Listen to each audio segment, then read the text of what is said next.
नमस्कार दोस्तों, स्वागत है आपका सीपी स्मार्ट क्लासेस में। दोस्तों, आज के दैनिक रोजगार समाचार की जो सबसे बड़ी न्यूज़ है वो ये है कि एलटी ग्रेड में कला विषय के चयनितों को एक झटका लगा है। 458 चयनितों में से 187 अयोग्य साबित घोषित हो गए हैं और लोक सेवा आयोग के खाली हुए पदों के लिए जारी करेगा प्रतीक्षा सूची। तो अब ये जो अयोग्य घोषित हो गए हैं, 187 अयोग्य घोषित हो गए और 41 जो है डॉक्यूमेंट वेरिफिकेशन में पहुंचे नहीं थे।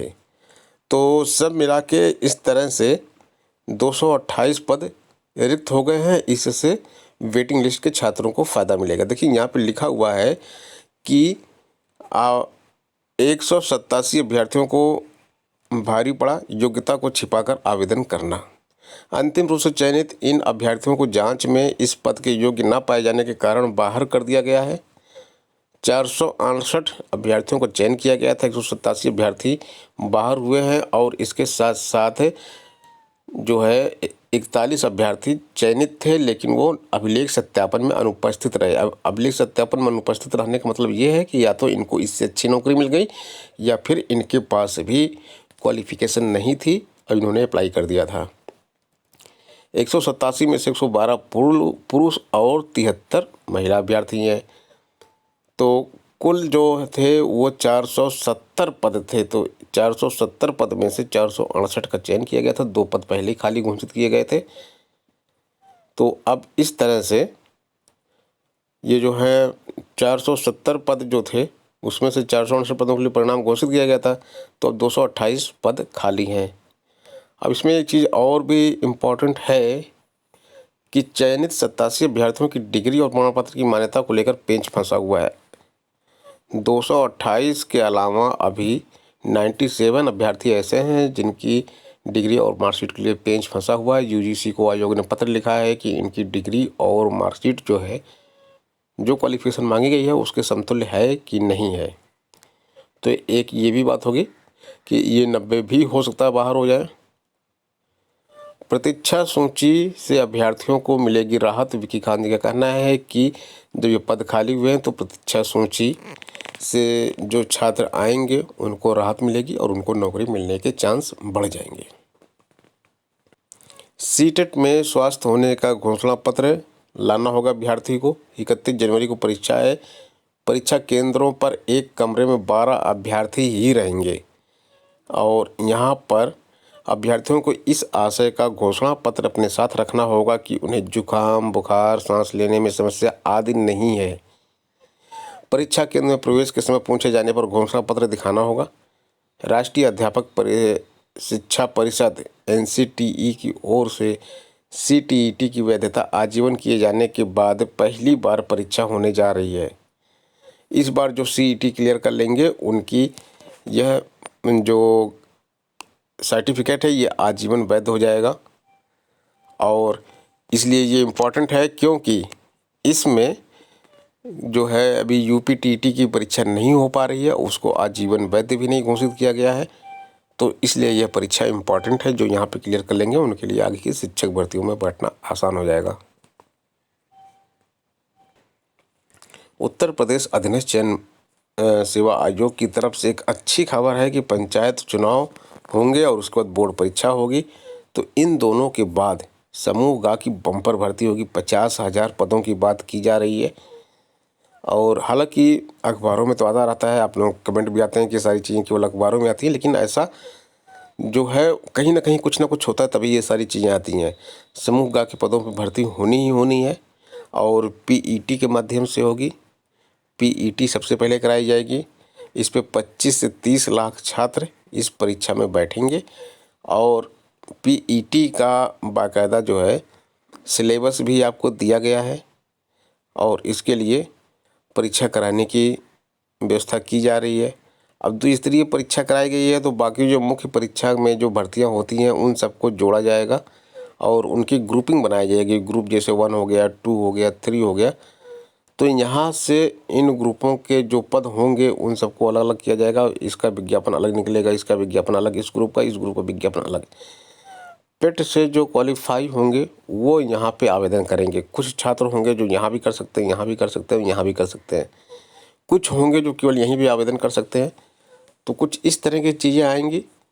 और यहाँ पे कुछ और भी चीज़ें दी गई हैं कि इसमें जो है समूह खा के 35,000 पद रिक्त भरे हैं, जिसके लिए अध्याचन आ चुका है।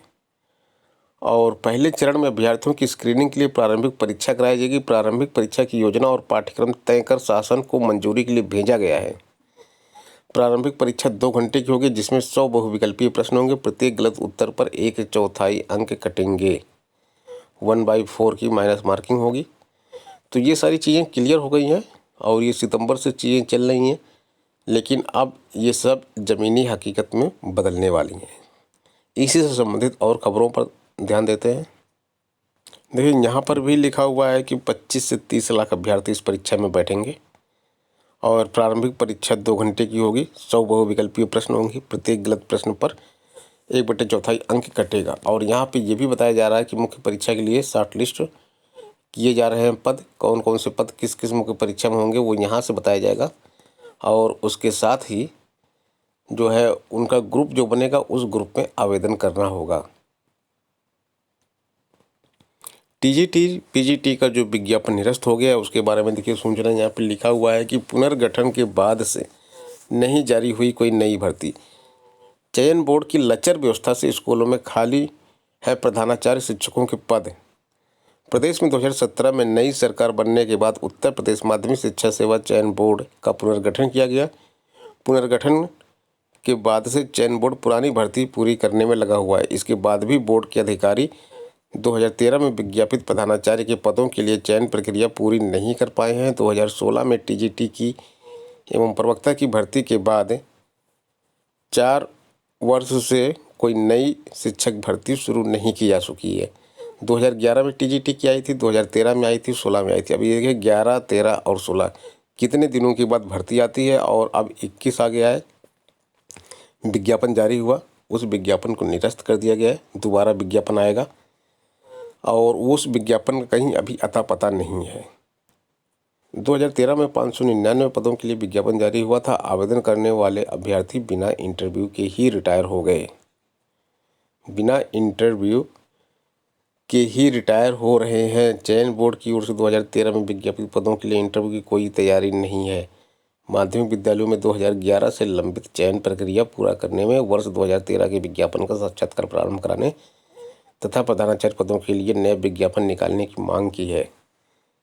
और जो भर्ती प्रक्रिया शुरू करने के बाद निरस्त कर दी है 15,508 पदों की, उसके बारे में अभी कोई डेट नहीं आई है। दिसंबर तक नई भर्ती घोषित करने का आश्वासन दिया था, जो अभी तक पूरी नहीं हुई। 31 दिसंबर का पहले टाइम दिया था, फिर 15 जनवरी का टाइम दिया था। अब देखिए 15 जनवरी भी आ गया, अभी तक कोई इन्फॉर्मेशन इसकी नहीं है। और जो पद खाली पड़े हुए हैं वो 40,000 पद खाली पड़े हैं। इसमें से 25,000 माइनस करके केवल 15,508 का विज्ञापन जारी किया गया था। इसमें जीव विज्ञान के पद ऐड होने हैं और वो बिना ऐड हुए भर्ती निकाली गई थी।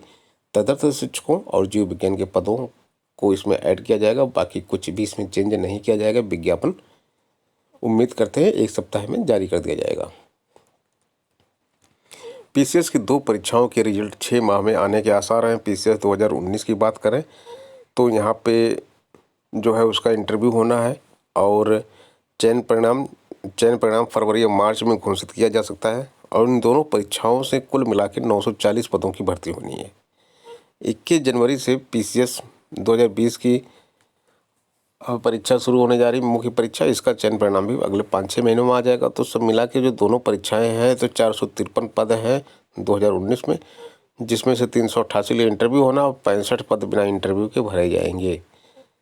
तो 811 अभ्यर्थी को सफल घोषित किया गया है इंटरव्यू करने के लिए, जिसमें 388 पदों के इंटरव्यू के लिए 811 अभ्यर्थी सफल घोषित किए गए। पीसीएस 2020 की मुख्य परीक्षा 21 जनवरी शुरू हो रही है। इसमें पीसीएस 2020 की मुख्य परीक्षा का परिणाम भी 3-4 महीने में ही जारी कर दिया जाएगा। सेवा योजन, कौशल विकास और आईटीआई संयुक्त भर्ती करेंगे। ये तीनों अलग अलग भर्ती करते थे, लेकिन अब एक रोजगार मेले का आयोजन किया जाएगा और इन तीनों की संयुक्त प्रयास रहेगा। तीनों मिलकर रोजगार मेले का आयोजन करेंगे। ऑफलाइन मेला का आयोजन किया जाएगा। निर्णय ले लिया गया है, बस जिला प्रशासन की अनुमति का इंतजार है। उसके बाद ये ऑफलाइन रोजगार मेला लगाया जाएगा और वहाँ से युवाओं को रोजगार दिया जाएगा। तो दोस्तों, ये थी आज की प्रमुख खबरें और अपडेट्स। मिलते हैं नेक्स्ट वीडियो में नई अपडेट के साथ। धन्यवाद।